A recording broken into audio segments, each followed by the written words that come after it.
Publicity महत्वाची वाटते.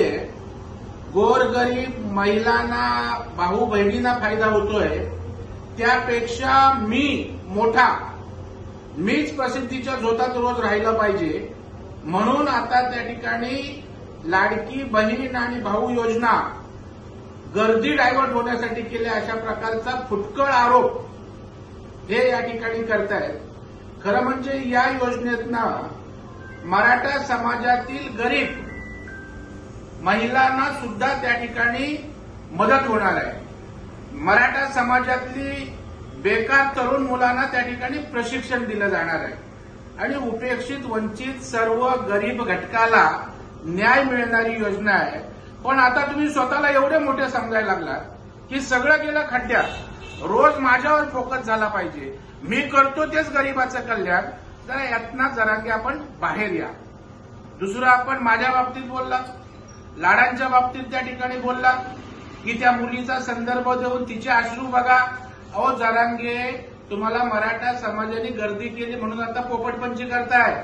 आम्ही तर गेले 15-20 वर्ष प्रत्यक्ष काम करतोय. पडद्याच्या मागे आम्ही काय करतोय हे मराठा मोर्चा, ठोक मोर्चा, सगळ्या मराठा संघटनांना त्या ठिकाणी विचारा. आंदोलनात बॅकस्टेजला आम्ही ताकद देत होतो. जेव्हा मुलांच्या परीक्षेचा प्रश्न, भरतीचा प्रश्न, पदोन्नती, अधिसंख्या, प्रवीण दरेकरांनी पुढाकार घेतलाय. आपल्याला त्याचं माहीत नाही हो, जरा माहिती घेऊन बोलत जा. त्या ठिकाणी जेव्हा पीएसआय मुलांचा प्रश्न होता त्यावेळेला 600-700 पीएसना देवेंद्रजींकडे नेऊन मी जॉईन करवलंय. आपलं अज्ञान आहे आणि आपल्याला कल्पना नसेल की या ठिकाणी मराठा समाजाच्या मुलांच्या नोकऱ्यासाठी, स्वयंरोजगारासाठी सतत रचनात्मक काम करणारे आम्ही आहोत. केवळ आता त्या ठिकाणी मराठा समाजाला भावनिक करून त्या ठिकाणी मलाच नेता बनायचं आहे. अहो, तुमची वक्तव्य तपासा. तुम्ही आता मुख्य प्रश्नांपेक्षा लाडक्या बहिणी योजनेवर बोलायला लागल्यात. अतुल बेनके कोणाला भेटला, भविष्यात काय होणार आहे. तुम्ही आता राजकीय झालेला आहात. मग मुसलमानांचा कळवळा तुम्हाला येतो, मग पुन्हाच मध्ये वंचितांच्या गोष्टी करणार, पुन्हा ओबीसींच्या, धनगर समाजाच्या गोष्टी करणार, मग त्यांच्यातनं आरक्षण हवंय आणि त्यांना त्या ठिकाणी हनवटीला हात लावायचा प्रयत्न. तुमचा भंपकपणा आता आम्ही उघडा करणार आहोत.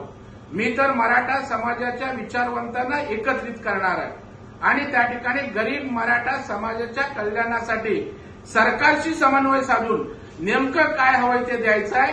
कारण जरांगेंवर प्रेम केलं, पाठबळ दिलं, पण त्यांच्या डोक्यात राजकारणाचं भूत बसलंय. ते आपल्याला उतरावं लागेल आणि ते आम्ही निश्चितपणे करू. त्याचं अभियान सुरू करू.